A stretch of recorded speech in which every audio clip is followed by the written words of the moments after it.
Assalamualaikum warahmatullahi wabarakatuh. Halo semuanya, apa kabar?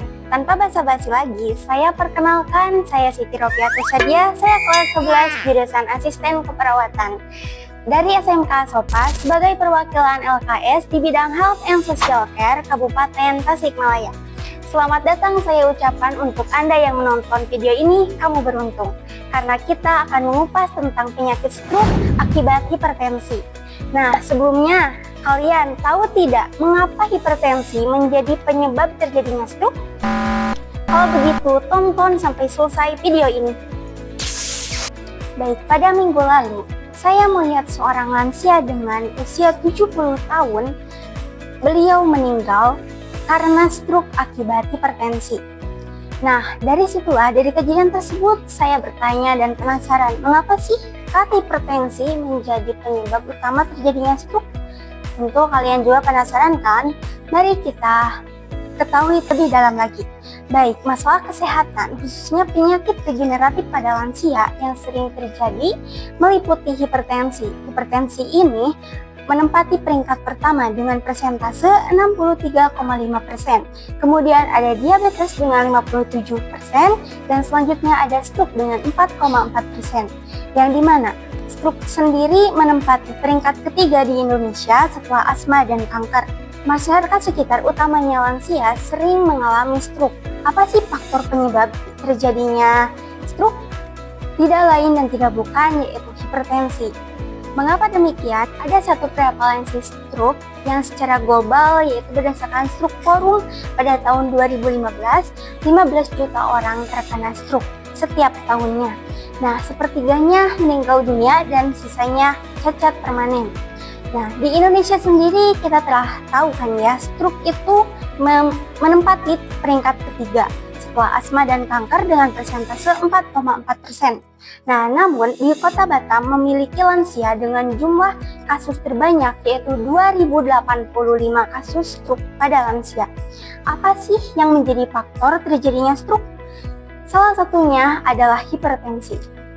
Seseorang yang mengidap stroke, menurut Schmeitzer 2019, tanda gejala yang terdapat pada seseorang yang mengidap stroke dibagi menjadi 5 defisit. Yang pertama, defisit penglihatan, defisit verbal, defisit motorik, defisit kognitif, dan defisit emosional.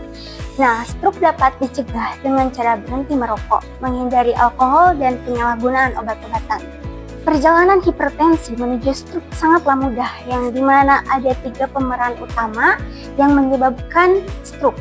Yang pertama yaitu rusaknya pembuluh darah, yang kedua penyumbatan pembuluh darah atau disebut dengan sistemik, yang ketiga pecahnya pembuluh darah atau hemoragi. Nah, 3 pemeran utama tersebut rentan terjadi pada seseorang yang mengidap hipertensi, bahkan bisa menyebabkan stroke, bahkan lebih besarnya yaitu kematian.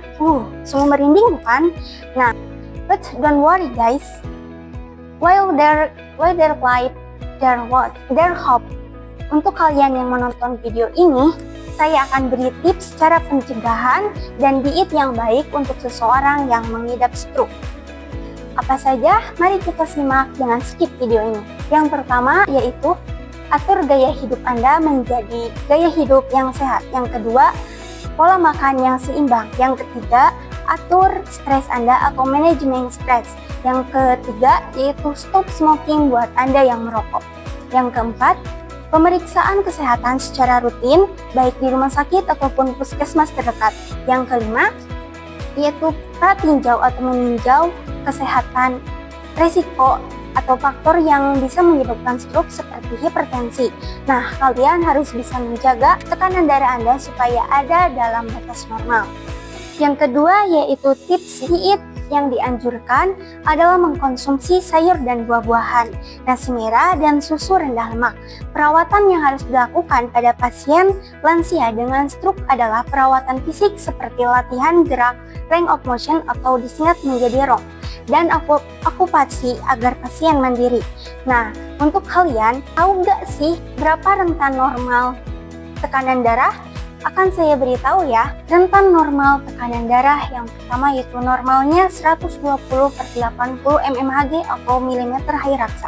Yang kedua, prahipertensi, yang dimana sistolnya yaitu 120 sampai 130 mm Hg dengan diastolnya 80 sampai 89 mm Hg. Kemudian yang ketiga yaitu hipertensi grade 1, yang dimana dia sistolnya yaitu 140 sampai 159 mmHg, kemudian untuk diastolnya yaitu 90 sampai 99 mmHg. Selanjutnya yang ketiga yaitu hipertensi grade 2, yang dimana sistolnya yaitu lebih dari 160 dan diastolnya lebih dari 100 mm Hg.